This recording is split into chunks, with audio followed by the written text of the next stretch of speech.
June 2 యోహాను సువార్త 12వ అధ్యాయము 1 నుండి 11 వచనములు. మన ప్రభువు చేసిన అతి గొప్ప అద్భుత సత్యానికి సమృద్ధి అయిన రుజువులు ఎన్నో ఉన్నాయి. బేతనీయలో అతిథుల మధ్య భోజన బల్ల వద్ద కూర్చున్న లాజరు గురించి మనం చదువుతున్నాం.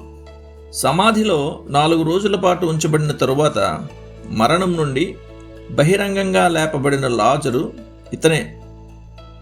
ఇతని పునరుత్థానం వట్టి మోసమని, చూస్తున్న వారి కండ్లను ఏదో ఆత్మ లేక దృశ్యం మోసం చేసిందని ఎవరూ ఖండించలేదు. కొన్ని వారాల తరువాత అదే లాజరు తన భౌతిక దేహంతో తింటూ త్రాగుతూ తన తోటి వారి మధ్యలో ఇక్కడ కూర్చున్నాడు. ఎంత గొప్ప రుజువు ఇక్కడ ఇవ్వబడిందో అర్థం చేసుకోవడం కష్టం. లాజరు పునరుత్థానానికి సంబంధించిన అవే రుజువులు అంతకంటే బలమైన క్రీస్తు పునరుత్థానానికి బలంగా ఉన్నాయనే ఆలోచన ఆదరించే ఆలోచనే. పలు వారాల పాటు లాజరు బయటికి లోపలికి రావడం బేతనీయ ప్రజలు కండ్లారా చూడలేదా? అలాగే యేసు ప్రభువుని కూడా ఆయన శిష్యులు చూశారు. లాజరు తన స్నేహితుల ముందే భౌతిక ఆహారాన్ని తీసుకోలేదా? అలాగే యేసు ప్రభువు కూడా తన ఆరోహణానికి ముందు తిని త్రాగాడు. కాల్చిన చేప ముక్కను అనేక సాక్షుల ముందు తిన్న యేసు ఒక నిజమైన దేహాన్ని కలిగి ఉన్నాడని ఎవరైనా సందేహించగలరా? లూకా 24:42.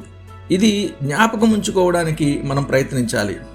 అవిశ్వాసం, అనుమానం చెలరేగే యుగంలో క్రీస్తు పునరుత్థానాన్ని స్థిరపరిచే ప్రతి విషయాన్ని మనం ధృవీకరించాలి. యెరూషలేముకు 2 మైళ్ళ దూరంలో ఉన్న ప్రియ శిష్యుణ్ణి తిరిగి లేపడం సందేహానికి మించినదైతే, కొన్ని వారాల్లో సమాధి మీద ఆయన స్వంత విజయం కూడా సందేహానికి మించినదని పరోక్షంగా తెలియజేశాడు. లాజరు తిరిగి లేచాడని మనం నమ్మినట్లయితే యేసు కూడా తిరిగి లేచాడని సందేహించనక్కర్లేదు.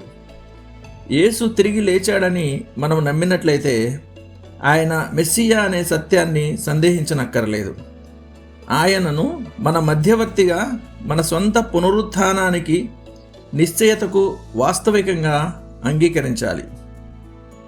ధ్యానం కోసం ఒక సంఘటనను కండ్లారా చూసిన 500 మంది ప్రత్యక్ష సాక్షులను తిరస్కరించేది నిశ్చయంగా దురాభిమానే.